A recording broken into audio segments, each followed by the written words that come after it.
Walaupun ya Harithnya juga harus hilang, tapi ternyata Jawheadnya segampang itu juga untuk di shutdown. Walaupun dibalas lagi, tapi lihat cowoknya. Ini sintingnya sih, emang permainannya bagus banget. Dan akhirnya game 1 sudah kelar.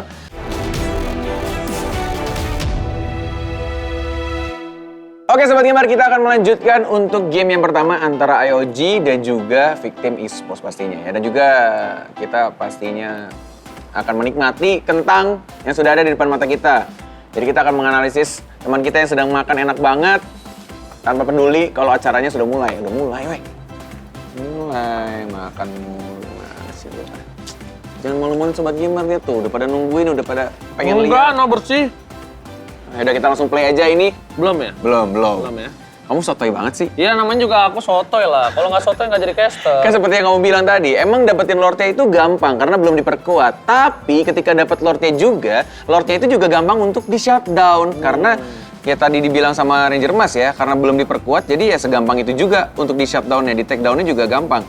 Nah ini mulai tim fight lagi walaupun tidak ada lordnya dan dapetin inhibitor turret atau turret terakhirnya di arah atas dari tim IOG. Sunshine harusnya ter-take down di sini tuh kan. Dan ini item-itemnya kita bakal melihat. Coba mungkin di pause. Oke. Nah rapid boots kan bener kan dari Auroranya? Oke, berarti Benzo belum mengupgrade ROM itemnya. Sedangkan itu Valirnya pun juga belum. Tapi di sisi dari tim mana? Tim Victim, hanya Sanji yang belum mengupgrade. Karena supportnya Aurora. Sanji dan juga Enggak, kalau dia cowoknya dia bikin ROM, karena dia udah nggak bisa ngapa-ngapain. Di atas dia ketekan banget, dia udah keambil 2 kali. Tapi emang kebanyakan juga offlaner biasanya pakai item ROM tuh biar emang dia dikhususkan untuk lane-nya sendirian dan dapetin XP lebih cepat gitu. Ya, dari tadi kita juga lihat ya permainan dari Sinting itu bagus banget. Dia rotasinya. Iya, nge-split ke bawah, nge-split di atas karena dia tahu dia dari awal bakal di-push habis-habisan. Adalah salah satu momentum juga untuk tim Victim. Lihat, mereka bakal coba ngambil Tamusnya. Seperti yang udah aku bilang, momentum udah dapat 1, udah dapat fighter, pika-pikanya. Dan juga pemilihan dari seorang cowoknya juga baik ya. Dia memilih Tamus walaupun tadi ada Granger juga, tapi dia sadar Grangernya tuh punya Purify. Yes, benar banget. Grangernya sulit banget untuk ditangkap, biarkan Granger itu tugas untuk seorang Sans. Nah, ini udah kehilangan Tamusnya, udah kehilangan Groknya juga. Walaupun ya Harithnya juga harus hilang, tapi ternyata Jawheadnya segampang itu juga untuk di shutdown. Walaupun dibalas lagi, tapi lihat cowoknya. Ini sintingnya sih, emang permainannya bagus banget. Dan akhirnya game 1 sudah kelar dari split push yang dilakukan oleh seorang Chow. Seperti yang aku bilang, dia dari tadi ngelakuin split push dari awal, dari di atas dia udah ketekan, dia udah tahu nih.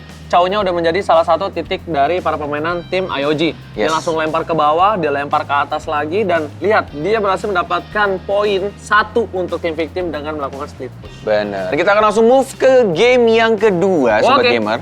Nah, sudah ada 10 hero yang di-pick, kita lihat dulu dari tim IOG.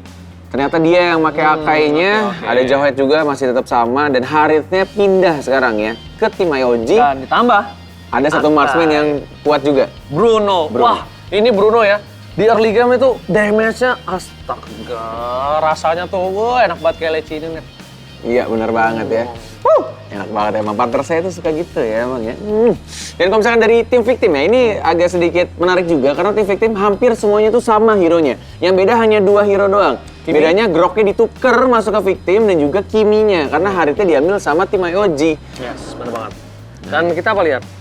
Akankah seperti ini bakal efektif? Karena bisa dibilang hero yang lagi overpower banget, Bruno, Bruno, Marksman-nya juga, dan juga ada Granger, itu benar-benar lagi OP banget untuk di rank. Tapi untuk di sebuah turnamen, ini beda. Ya benar. Itu nggak jadi prioritas. Kayak selalu direbutin 2 hero tersebut ya. Granger sama Bruno, kalau di dalam rank biasa ya, atau main public ya. Nah di sini Sanji juga adalah salah satu tank yang berbahaya, Bung Kornet ya. Dia permainannya bagus banget.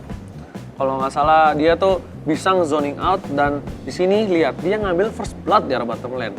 Sedangkan kalau dari tim IOG, Benzo juga bukan kaleng-kaleng Bung Kornet. Lihat dong, kita pakai Groknya tadi kayak gimana. The best banget zoning out-nya. Di sini aku, Bung Kornet cari Ware dulu. Aku mau bilang nih, lihat Kimi-nya tuh bener-bener bisa banget untuk nge-zoning out para pemain dari tim IOG. Sedangkan itu lihat Bruno-nya masih survive sampai dipaksa flicker. Tapi harusnya ini bakal tukar 1 untuk 1. Yes, bener dan langsung maju juga ke arah turret ketiganya dan ternyata Haritnya masih cukup kuat walaupun terkena stun. Dan Sanstoy masih belum bisa untuk dapat Haritnya, bisa harus dapetin dari skill satunya. Dan itu yang Bung Kornet bilang, kalau core juga bisa mengcover seorang tanker. Tadi kita bisa bilang, sebenarnya tankernya itu lagi berbahaya banget ya Bung Kornet ya? Yes, bener Si banget. Sanjinya udah sekarat. Coba di cover, tapi sayang sekali nggak bisa untuk diambil juga. Dan ternyata udah ditukar oleh seorang Vebs. Oke, dan ini ada satu combo yang menarik juga dari tim Victim tuh, Flicker ada on Huawei-nya dan langsung di wild charge juga. Jadi emang benar-benar musuhnya itu nggak bisa gerak sama sekali. Even dia punya Purify masih ada lagi nanti Silence dari Hellcard, tiba-tiba ada wild charge dari Grok juga, ada Bitter Frost juga dari Aurora, Ice Extraction juga. Jadi kayak banyak banget. Oh, damage-nya Bung Kornet. Wow. Banyak banget kayak stun-stun yang diberikan sama tim Victim. Nggak cuma dari satu hero, tapi dari 3 hero. Bahkan 4 sama cowoknya. 4. Crowd control 4. Mm-mm. Ada 4 crowd control dan Sanstoy memberikan DPS, ya kan? Dan kalau aku bilang, berarti dari tim Victim ini, dia ngebuktiin kalau misalnya Hellcard dengan emblem Marksman-nya tuh berhasil banget ya. Iya, benar. Dan bakal mungkin banyak dicoba oleh para publik di rank. Yes. Touchku. Nggak beda, Pak. Oh bukan, beda, maaf. Nah, tapi aku biasanya kalau misalnya itu aku bakal bikin winter sih kalau musuhnya ada begini. Iya. Aku bakal bikin winter. Satu-satunya yang menyelamatkan diriku di saat terjepit. Ini nih, pentingnya untuk ngeharas tanker. Aku mau ngasih tahu ya. Jadi kalau kita lagi di dalam keadaan menang, dari tim musuh mencoba untuk melawan atau ngedefense, kita nggak harus langsung ngambil ke core ke arah belakang. Kita bisa bonyokin tanker-tankernya. Kenapa? Karena kita memiliki kemampuan dari segi network dan juga level yang lebih tinggi dibandingkan musuh. Yes, benar. Dan ini ada team fight yang cukup menarik juga. Seperti yang kita tahu kalau hero assassin itu selalu mengincar di belakangnya atau hero-hero yang cukup mengganggu kayak Jawhead nih. Yes. Ini benar-benar dari Rainbow-nya. Itu dia nunggu momen banget, dia ngeluarin ultimate-nya, gelapin layar musuhnya semuanya. Dan akhirnya dia ngincer di belakangnya dulu. Dan akhirnya ini berbuah hasil. Dia dapetin 2 dari awalnya Jawhead, kemudian ke Bruno ini bahkan 3 dari 4. seorang Vebs ya. Oh 4, benar 4. 4 langsung diambil. Itu Dua yang terakhir, yang tankernya. terakhir. Dia kira Tigreal, itu kan Tigreal kan? Ya, Tiger. Dia kira Tigreal-nya itu bakal kuat, tapi enggak, langsung diambil sama Sinting, The Way of Dragon langsung hilang. Nah, langsung di Bitter Frost juga, sisa 1 lagi, dan ini terbuka bebas juga.